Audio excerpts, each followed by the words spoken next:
안녕하십니까, 풍류일보입니다. 오늘은 전원생활의 매력이죠, 장작.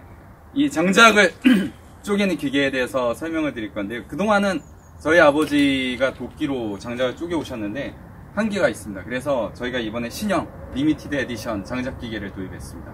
이 장작기계가 제가 유튜브 영상을 찍는 이유가 어디를 살펴봐도 제대로 된 그 사용법에 대한 영상이 없더라고요. 그래서 제가 지금부터 간단히 이 장작기계를 기준으로 해서 사용 방법을 보여드리겠습니다. 한번 보시죠. 이 장작기계는 기본적으로 사용할 때 세 가지만 체크하시면 됩니다. 첫 번째, 이 부분이 바로 이 오일, 장작기계, 이게 전원을 사용한 장작기계임에도 불구하고 이 오일을 넣는 부분이 있습니다. 그래서 저희는 처음 배달 왔을 때 이미 오일이 차 있었고요. 50시간 후에 오일을 갈아주면 됩니다.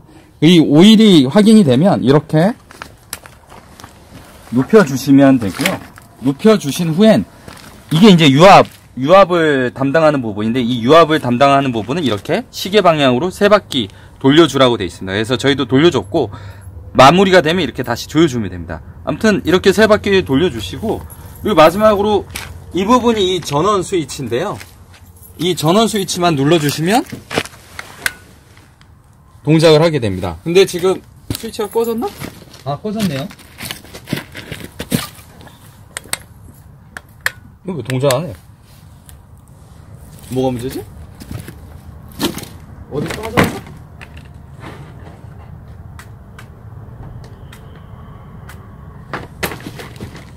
아니, 특별히 건든 게 없는데 왜 그래? 아, 되네. 이렇게 전원 스위치만 눌러주시면 됩니다. 전원 스위치를 누르고 약 5분간 예열을 하라고 되어 있는데 이미 예열이 되어 있는 상태이기 때문에 실제 장작을 쪼개는 모습을 보여드리겠습니다.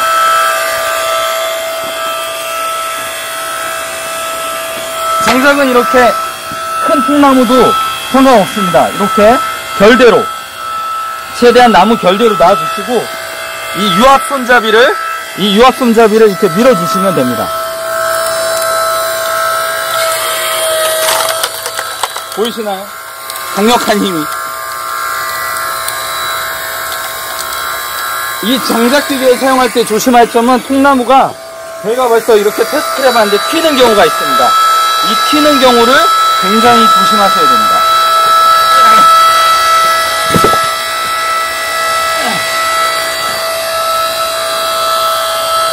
이 결대로 이렇게 밀어주시면 아주 간단하게 쪼개지게 되겠습니다.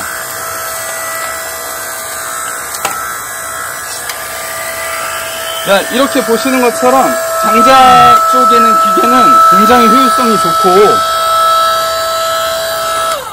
사용법도 어렵지가 않았습니다. 그래서 이 짧은 시간 동안 이렇게 장작을 펼 수가 있었고요.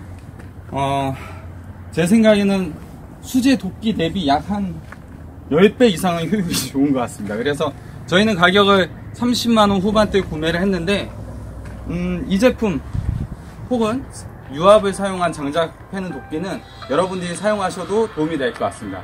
지금까지 풍류일보였습니다.